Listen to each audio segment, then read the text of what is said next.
Smart ಟಿವಿಯ digital ಕಂಟೆಂಟ್ಗೆ ಸ್ವಾಗತ. ನಾನು ರಂಗನಾಥ್.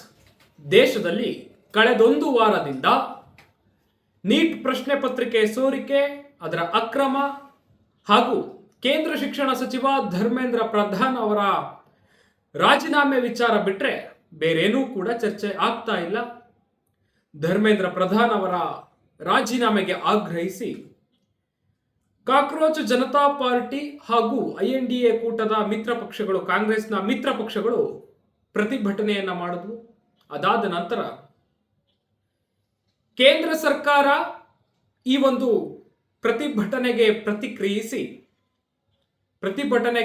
ಪ್ರತಿಕ್ರಿಯೆಯಂತೆ ಇವತ್ತು ಒಂದಷ್ಟು ನಿರ್ಧಾರಗಳನ್ನು CJP ಅವರ ಕಾಕ್ರೋಚ್ ಜನತಾ ಪಾರ್ಟಿಯವರ ವಕ್ತಾರರ ಜೊತೆಗೆ ನಡೆದ ಸಭೆಯಲ್ಲಿ ಕೇಂದ್ರ ಸಚಿವ JP ನಡ್ಡಾ ಹಾಗೂ ಜಿತೇಂದ್ರ ಸಿಂಗ್ ಅವರು ಒಂದಷ್ಟು ನಿರ್ಧಾರಗಳನ್ನು ತೆಗೆದುಕೊಳ್ಳಲಿಕ್ಕೆ ಮುಂದಾಗಿದ್ದಾರೆ. ಅದನ್ನೂ ಸೇರಿದಂತೆ ಅದರದ್ದೇ ನೀಟ್ ಪ್ರಶ್ನೆ ಪತ್ರಿಕೆ ಸೋರಿಕೆಯ ಪ್ರತಿಭಟನೆಗೆ ಸಂಬಂಧಿಸಿದಂತೆ ಒಂದಷ್ಟು ಅಪ್ಡೇಟ್ಸ್ಗಳಿದ್ದಾವೆ. ಆ ಸುದ್ದಿಗಳನ್ನ ಇವತ್ತು ನೋಡ್ತಾ ಹೋಗೋಣ. ಮೊಟ್ಟ ಮೊದಲಿಗೆ ನಿನ್ನೆ ನರೇಂದ್ರ ಮೋದಿ ಅವರು 3 ನಿಮಿಷಗಳ ಒಂದು ವಿಡಿಯೋವನ್ನು ರಿಲೀಸ್ ಮಾಡಿದ್ರು. 3 ನಿಮಿಷಗಳ ವಿಡಿಯೋದಲ್ಲಿ ನರೇಂದ್ರ ಮೋದಿ ಅವರು ಹೇಳಿದ್ದೇನು ಅಂತಂದ್ರೆ, ಪ್ರಶ್ನೆ ಪತ್ರಿಕೆ ಸೋರಿಕೆ ಎನ್ನುವಂಥದ್ದು ಒಂದು ಸಾಮಾನ್ಯ ವಿಷಯ ಅಲ್ಲವೇ ಅಲ್ಲ.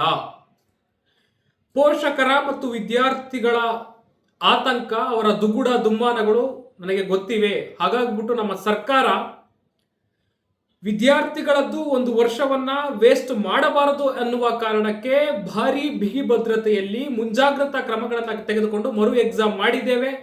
ಅದರ ರಿಸಲ್ಟ್ ಕೂಡ ಬಂದಿದೆ. ಇನ್ನುಳಿದಿರುವುದು ಪ್ರಶ್ನೆ ಪತ್ರಿಕೆ ಸೋರಿಕೆಯನ್ನ ತಡೆಗಟ್ಟಲಿಕ್ಕೆ ಒಂದು ಕಠಿಣವಾದಂತಹ ಕಾನೂನು ರೂಪಿಸುವಂತಹ ಕೆಲಸ ಮಾಡ್ತೀವಿ. ಅಧಿವೇಶನ ನಡೀತಾ ಇದೆ. ಇವತ್ತು 5ನೇ ದಿನದ ಅಧಿವೇಶನ. ಇವತ್ತು ಕೂಡ ಅಧಿವೇಶನದಲ್ಲಿ ಒಂದೇ ಒಂದು ಸಾಲಿನ ಚರ್ಚೆಯೂ ಕೂಡ ಆಗಲಿಲ್ಲ. ಮಧ್ಯಾಹ್ನ 12 ಗಂಟೆಗೆ ಅಧಿವೇಶನ ಆರಂಭ ಆಯಿತು. ಅಧಿವೇಶನ ಆರಂಭ ಆದ ಕೂಡಲೇ ಕಾಂಗ್ರೆಸ್ ಸೇರಿದಂತೆ ಅದರ ಮಿತ್ರ ಪಕ್ಷಗಳು ಕೇಂದ್ರ ಶಿಕ್ಷಣ ಸಚಿವ ಧರ್ಮೇಂದ್ರ ಪ್ರಧಾನ್ ಅವರ ರಾಜೀನಾಮೆಗೆ ಆಗ್ರಹಿಸಿ ಇಸ್ತೀಫಾ ಎನ್ನುವಂತಹ ಘೋಷಣೆಗಳನ್ನ ಕೂಗಿದಂತಹದ್ದು ಅಧಿವೇಶನವನ್ನ ಸ್ಪೀಕರ್ ಅವರು ಸೋಮವಾರ ಮಧ್ಯಾಹ್ನ 11 ಗಂಟೆಗೆ ಮುಂದೂಡಲಾಯಿತು. ಇನ್ನು ಈ ಅಧಿವೇಶನದಲ್ಲಿ ಏನ್ ಸೆಷನ್ ನಡೀತಿದೆಯಲ್ವಾ, ನೀಟ್ ಪ್ರಶ್ನೆ ಪತ್ರಿಕೆ ಸೋರಿಕೆ ಏನಿದೆಯಲ್ವಾ, ನೀಟ್ ಪ್ರಶ್ನೆ ಪತ್ರಿಕೆ ಸೋರಿಕೆ ಮತ್ತು ದೇಶದಲ್ಲಿ ನಡೆಯುವಂತಹ ಅನೇಕ ಪರೀಕ್ಷೆಗಳ ಪ್ರಶ್ನೆ ಪತ್ರಿಕೆ ಸೋರಿಕೆಗಳ ವಿಚಾರದಲ್ಲಿ ಒಂದು ಕಠಿಣವಾದಂತಹ ಕಾನೂನನ್ನ ಸಿದ್ಧಪಡಿಸಲಿಕ್ಕೆ ಸರ್ಕಾರ ಸಜ್ಜಾಗಿರುವಂಥದ್ದು, ಆ ಮಸೂದೆಯನ್ನ ಮಂಡಿಸುವಂಥದ್ದು ಮತ್ತು ಆ ಬಿಲ್ ಅನ್ನ ಪಾಸ್ ಮಾಡಿ ಕಾನೂನನ್ನ ಅಂಗೀಕಾರಕ್ಕೆ ತರುವಂತಹದ್ದು. ಏನು ಅಂತಂದ್ರೆ, ಮೊಟ್ಟ ಮೊದಲಿಗೆ ನರೇಂದ್ರ ಮೋದಿ ಅವರು ನಿನ್ನೆ ಸಂಜೆನೆ ಹೇಳಿದ್ರು, ಇವತ್ತು ಕ್ಯಾಬಿನೆಟ್ ಮೀಟಿಂಗ್ ಇದೆ, ಇದ್ರ ಬಗ್ಗೆ ಒಂದು ನಿರ್ಧಾರವನ್ನು ತೆಗೆದುಕೊಳ್ತೀವಿ ಅಂತ.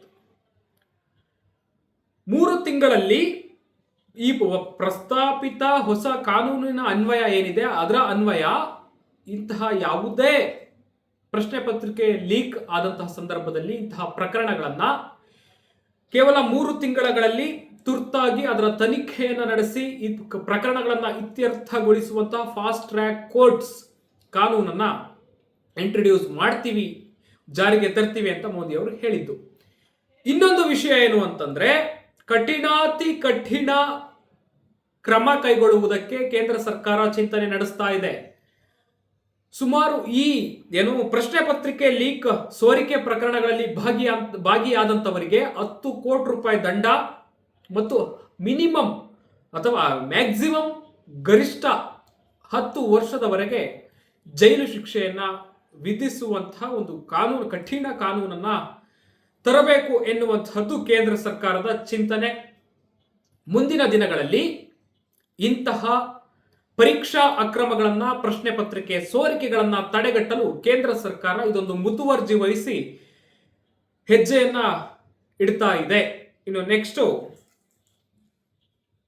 ರಾಹುಲ್ ಗಾಂಧಿ ಅವರು ಇವತ್ತು ಕಲಾಪ ಮುಂದೂಡಿಕೆಯಾದ ಬಳಿಕ ಮಾಧ್ಯಮಗಳೊಂದಿಗೆ ಮಾತನಾಡಿ, ಸಚಿವ ಧರ್ಮೇಂದ್ರ ಪ್ರಧಾನ್ ಅವರು ರಾಜೀನಾಮೆ ಕೊಡೋ ತನಕ ಸಂಸತ್ತಿನ ಯಾವುದೇ ಕಲಾಪದಲ್ಲಿ ವಿಪಕ್ಷಗಳು ಭಾಗವಹಿಸುವುದಿಲ್ಲ ಎನ್ನುವಂಥದ್ದನ್ನ ಖಂಡಿತವಾಗಿ ಖಂಡತುಂಡವಾಗಿ ಬಹಳ ಸ್ಪಷ್ಟವಾಗಿ ಹೇಳಿದ್ರು.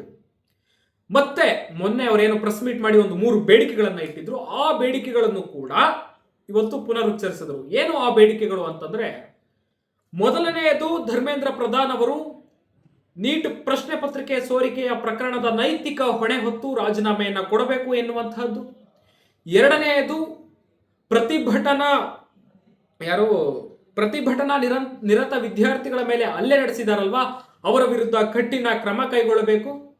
ಮತ್ತೆ ಪ್ರಧಾನಿಯವರು ವಿದ್ಯಾರ್ಥಿಗಳ ಕ್ಷಮೆ ಕೇಳಬೇಕು ಎನ್ನುವಂಥದ್ದು 3 ಬೇಡಿಕೆಗಳನ್ನ ಮತ್ತೆ ಪುನರುಚ್ಚರಿಸಿದ್ರು. ಬಹುಶಃ ನೆಕ್ಸ್ಟ್ ಅದು ಕೇಂದ್ರ ಸರ್ಕಾರ ಮುಂದಿನ ಸೋಮವಾರದ ಅಧಿವೇಶನದ ಕಲಾಪದಲ್ಲಿ ಅದು ಯಾವ ನಿರ್ಧಾರವನ್ನು ತೆಗೆದುಕೊಳ್ಳುತ್ತೆ ಎನ್ನುವಂಥದ್ದನ್ನ ಕಾದು ನೋಡಬೇಕು. ಇನ್ನು ಮೂರನೆಯದಾಗಿ,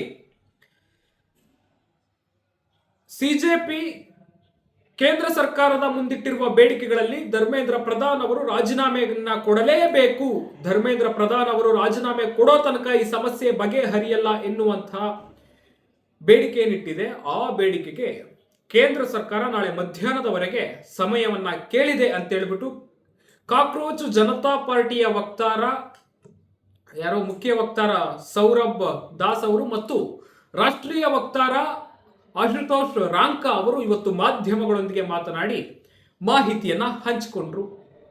ಕಾಕ್ರೋಚ್ ಜನತಾ ಪಾರ್ಟಿಯ ಬೇಡಿಕೆಗಳೇನು ಸರ್ಕಾರದ ಮುಂದೆ ಅಂತಂದ್ರೆ,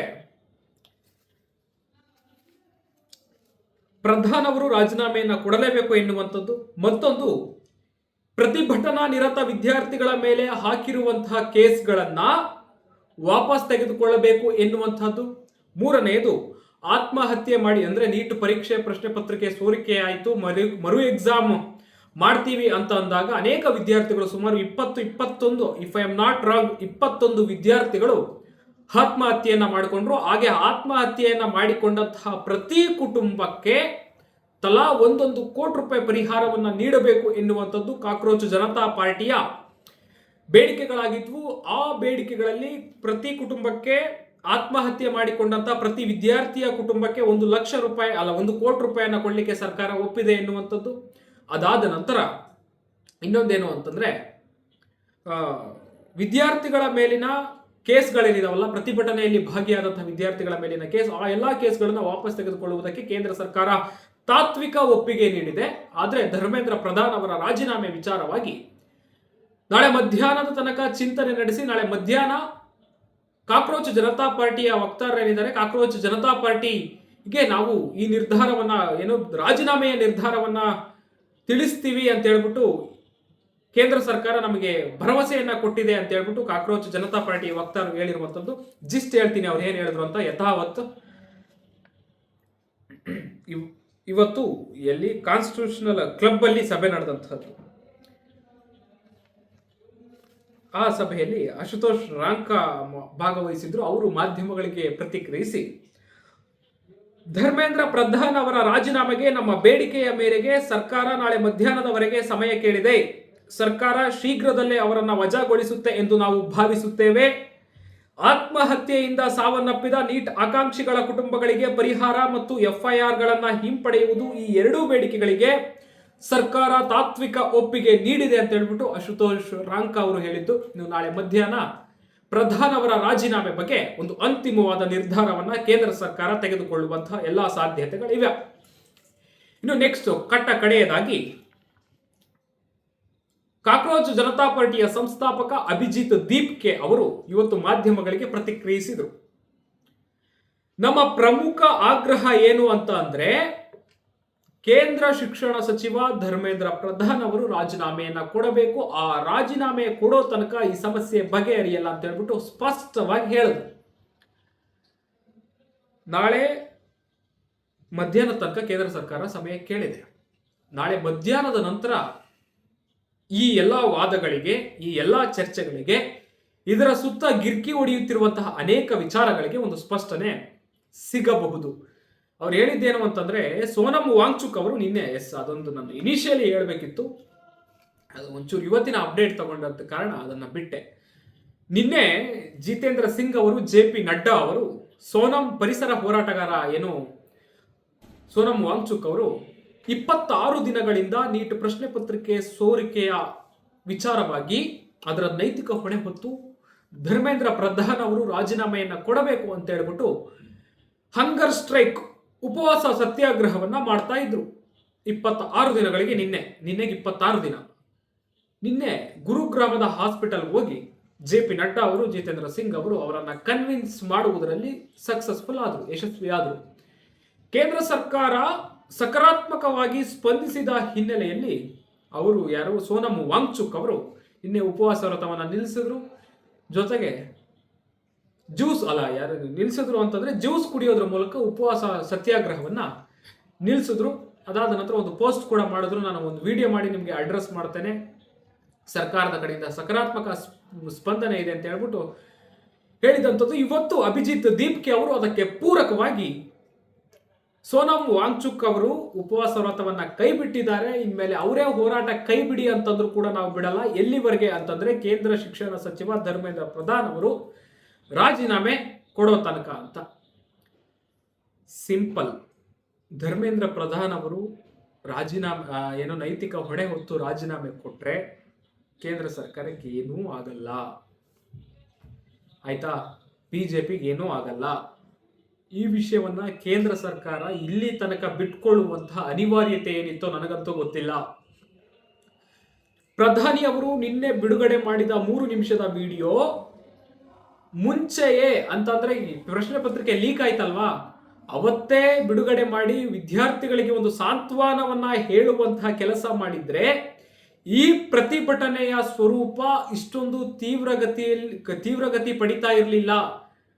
ತೀವ್ರಗತಿ ಪಡಿತಾ ಇರಲಿಲ್ಲ ಅನ್ನೋದಕ್ಕಿಂತಲೂ ಪ್ರತಿಭಟನೆ ಕೂಡ ಆಗ್ತಿತ್ತೋ ಇಲ್ವೋ ಅನ್ನೋದು ಕೂಡ ಡೌಟ್. ಹಾಗಾಗ್ಬಿಟ್ಟು ಕೇಂದ್ರ ಸರ್ಕಾರವೇ ನಿರ್ಲಕ್ಷಿಸಿದ ಕಾರಣ ನೀಟ್ ಪ್ರಶ್ನೆ ಪತ್ರಿಕೆಯ ಸೋರಿಕೆಯ ವಿಚಾರ ಇಲ್ಲಿಗೆ ಬಂದು ನಿಂತಿರುವಂತಹದ್ದು.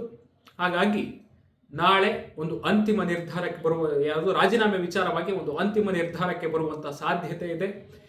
ಕೇಂದ್ರ ಸರ್ಕಾರ ಅದ್ಯಾವ ನಿರ್ಧಾರವನ್ನ ತೆಗೆದುಕೊಳ್ಳುತ್ತೆ ಎನ್ನುವಂಥದ್ದನ್ನ ಕಾದು ನೋಡೋಣ. ಇದರೊಂದಿಗೆ ಇವತ್ತಿನ ಅಪ್ಡೇಟ್ಸ್ ಮುಗಿಸ್ತಾ ಇದ್ದೀನಿ. ಮತ್ತಷ್ಟು ವೈವಿಧ್ಯಮಯ ಸುದ್ದಿಗಳಿಗಾಗಿ ನೋಡ್ತಾ ಇರಿ ಸ್ಮಾರ್ಟ್ ಟಿವಿ.